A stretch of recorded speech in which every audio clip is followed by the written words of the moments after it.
Mark, but in the meantime, finding out that we're also on the edge of being very stressed out. Mark is a father of three. He's got a 7-year-old. He's got twins, aged 2.5. He started a new job in January. I'm starting to feel stressed for him. Has a house extension that's unfinished. He's had au pairs that have walked out. Now, no nasty messages about that. Some people find that's the cheapest form of childcare, I'm told.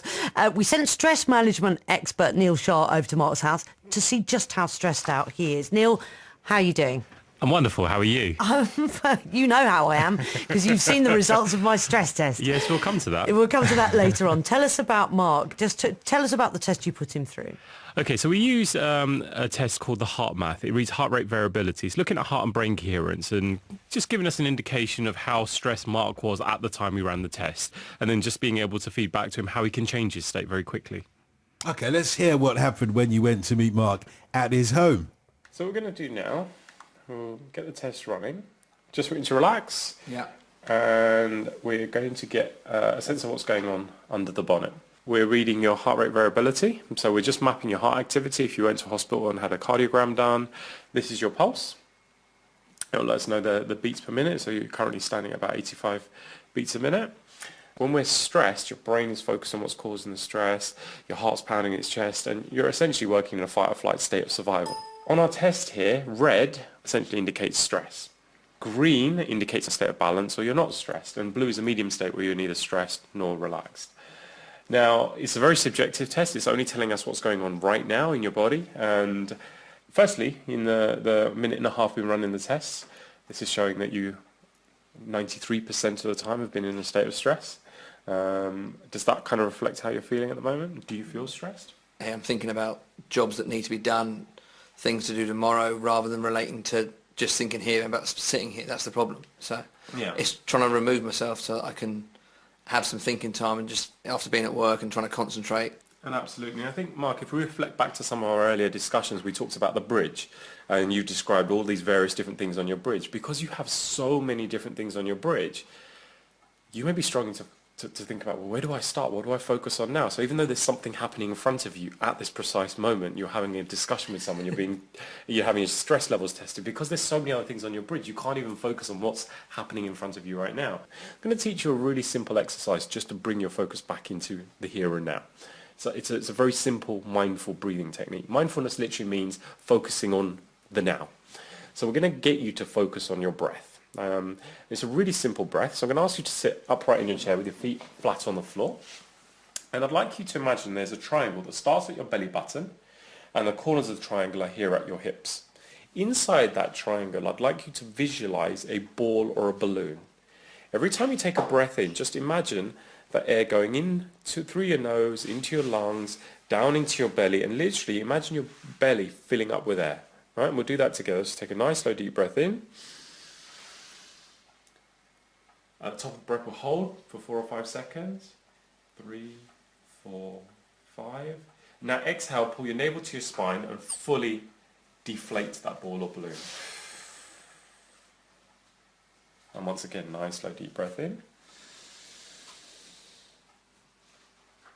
Hold. And exhale. I'm going to continue breathing that way for a few moments, and let's just see what happens. As we focused on the breathing, he's already gone up to 35% green, and that's literally in the space of 1.5 minutes to 2 minutes. And you accomplished that yourself in a few moments. No pills, no potions, didn't cost you any money, there are no side effects, didn't need any special equipment, just by focusing on your breath.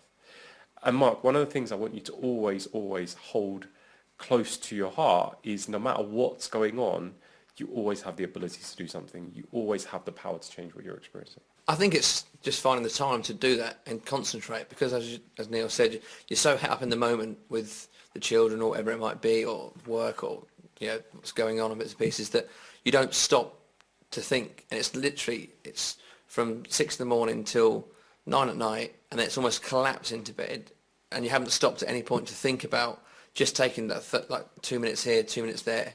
And as a result, like I said, I think I can see how it can help me, how I can focus on my work and on the kids and prioritising. Because as Neil said, I haven't been prioritising what's important. Like, there's so much on the bridge, should we say, I don't know what's best to focus at and where to focus at. And what's interesting is as Mark started to talk about all of those things, look what that's done. He's gone straight back into the stress. And that he's not moved, he's not changed position, there's nothing stressful going on around, nothing has changed in our physical environment. Just the thought and the focus on the things that cause him stress has automatically put him back into that state. So that's Neil Shah talking to Mark about his stress levels. After the news, Neil will be talking to us about a stress test that we did earlier. I don't think, to be fair, that we compare to Mark's stress levels. He's got a lot going on in his life. We'll also speak to the happiness expert, one of our listeners, who's got a lot on his plate. He's a little bit stressed out. Stress management expert Neil Shah is here. Sarah and I have carried out some stress tests that you've sent us. What did you make of our physical or mental states? Or both. Pretty poor, I would say, in my case. Well, I'll start with Sarah, because what was really interesting from your message that you sent me earlier is that even though the results came out showing that you're a little bit stressed, your response was, well, I don't feel stressed. What's really interesting, we get that from a lot of people. They spend so much of their life in a physical, mental, or emotional state of stress. They've kind of just adopted that as their normal state. This is what life's supposed to be like. Whereas actually stress was always designed to be a short-term intervention. You get stressed long enough to run away from that saber-toothed tiger or overpower it. We weren't designed to live in that state, but many of us sadly are. Wow, so what does that mean for me long term? Well, I'm going to be dead by the time I'm 45. well, let's hope not, because I'd like to look on the good side of things, as you can see. you have a choice. We all have the power to change our states. The kind of things we were talking to Mark about on the audio feed is that we can all do something. It's little and often. It's, what we put into our bodies, what we put into our minds. It's exercise, it's getting a good night's sleep, it's doing things that make us laugh and make us feel happy. All of that makes a considerable difference. If we've got the opportunity to balance out the stress that we experience in everyday life, because let's face it, more and more of us are under more pressure, we've got more demand, we've got so many different things to think about, and we've got technology in our pockets that's churning information to us at a rate of knots. Most people feel overwhelmed. Yeah, you said that Sarah doesn't, she is stressed even though she doesn't feel stressed. What about Dodson? Well, I'm going to look, I'm a student of psychopathology, and Sigmund Freud always used to say, yes, even though you don't think that you've got a pathological state, I can tell you that you have, and I'll tell you why you have and the reasons for it. So you're putting ideas into her head. You're making her feel stressed by telling her she is stressed rather than she isn't. Yeah, and I guess there's, you know what I mean? it's perception versus reality. What's interesting is whether the stress that you experience is real or whether it's perceived, it has the same impact from a physiological perspective. And I think this is, for a lot of us, we're getting overwhelmed by things that aren't necessarily physically stressful. It's just, there's too much. It's just the pressure and but if you don't feel stressed, how can you be stressed? From a physiological perspective, ultimately, even though we may not mentally, emotionally feel stressed, we may still be physically in a state of stress. We still may have adrenaline and cortisol going through our bloodstream that has put us into a physical state of stress. And I think that's the key thing. A lot of people that just used to being in that state, they've just accepted that that's what it feels like to be normal. I suppose my analysis is a lot easier because I feel stressed and I am stressed. So you're going to tell me, actually, you're not stressed. You just feel stressed. Again, if you feel stressed, it's real. And this is the key thing, is a lot of people will look at someone's situation, and some people may have been listening to Mark's situation and thinking, well, that's not stressful. What's going on for me is stressful. Well, you know what? No matter what it is that's going on in your life, whether it's your cat stuck up a tree or everything in your life has just kind of gone nuts, if you feel it's stressful, the impact that has on your physiology means that it is real. If we talk about, for example, a soldier that's been out in Afghanistan, when they're out in the field, when they're in the theatre of war, if we read their stress levels, they would be at a certain level. If they're then back in the UK and they're talking about their experience, they're reflecting on what happened, they go into the same physiological state. It's no different whether it's happening in their head or it's actually happening in physical reality. And this is where more of us are starting to get frantic and panicky and anxious about things that are going on in our life that's causing physical stress. There are lots of questions. It's a really interesting little test to do. It only takes 2 or 3 minutes. The top 3 questions, I thought, I'm acing this. First 3 questions are, I eat at least 1 hot balanced meal a day. I get 7 to 8 hours of sleep at least 4 nights a week. I have at least one person who lives nearby from whom I can ask a favour. So I thought, I'm acing it, Dotton. And then the next one was, I exercise to the point of perspiration at least twice a week. And the next one after that was, I do not smoke. There we go. I'm in huge trouble. But I was quite curious to know how these are weighted. Are they all weighted differently or equally, the questions in this survey? Now, that questionnaire, that survey is just designed to be kind of like a Sunday glossy magazine kind of snapshot, give us a sense of how we're doing. There was a much longer entailed one, but I appreciate you guys are busy and may not have had the time to be able to complete that. This is just designed to give us a sense of where we are. There are certain things that are going to make us feel better than others. And I appreciate that, getting a good night's sleep and eating balanced meals may not have as much of a positive impact on your well-being as, say, smoking 20 cigarettes a day is going to have from a negative perspective.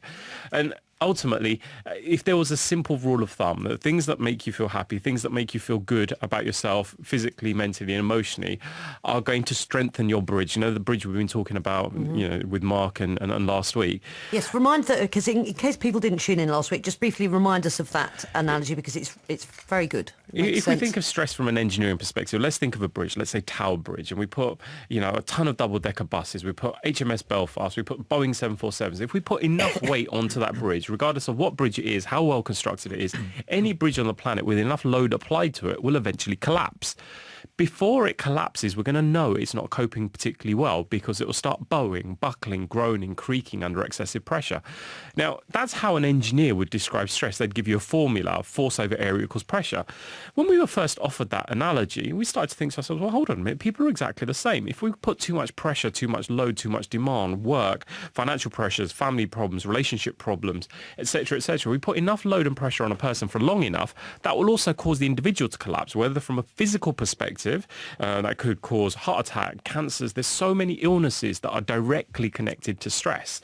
From a mental emotional perspective, it could cause a breakdown, or sadly something we're seeing more and more in modern society is people taking their own lives. We've got high profile examples of that, like Robin Williams and various others that, for whatever reason, have got to the point where their bridge has collapsed under excessive pressure. So we've got the same choices with a person as we do with the actual bridge. Either we start to remove some of that load. Now, I appreciate we've all got responsibilities, we've got commitments. You can't just send the kids off to the grandparents or just ditch your project at work because you can't cope. So the other option is looking at how we can strengthen and support the bridge. And that's where some of the lifestyle things we've been talking about, like diet, exercise, nutrition, etc. I want to bring Paul Dolan in here now, because Paul, we're going to be speaking to Paul about his book, Happiness by Design. He's a professor of behavioural science at the LSE. He's also the bloke who advises the government when they want to do surveys on happiness. Paul, what do you think of what Neil's saying about stress and this metaphor of the bridge, etc.? Does this ring true to you as somebody who studies what can make us happy? Yeah, well, hi there.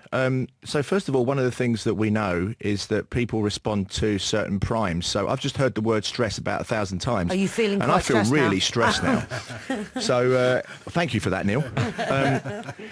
No, as a serious point, although that was also serious, the insight that Neil gave, I think that it's just small things can have big effects, I think is absolutely critical.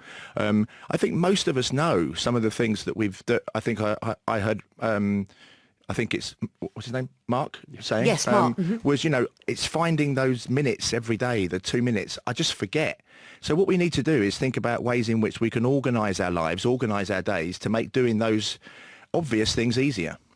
Neil, you're going to be working with Mark over the next few weeks. You're going to be coming back, as is he, and telling us a little bit about how you're doing. What are you going to be doing with him in the next wee while?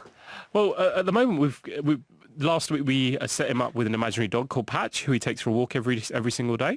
Awesome. We've given him some breathing exercises. Now, when we were doing the heart math test, when we had him hooked up to the technology, we actually got him to do some simple deep breathing exercises, as you heard earlier, and that had a tremendous impact on how he was feeling, and obviously that showed up in terms of the results as well.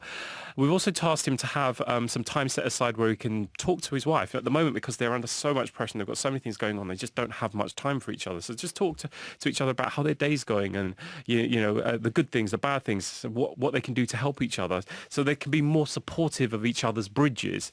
So that's where we've got to up until now. I'm going to be checking in with him periodically over the next few days, and hopefully by next week we'll have seen him his situation improve somewhat. Neil, thanks very much. Neil Shah.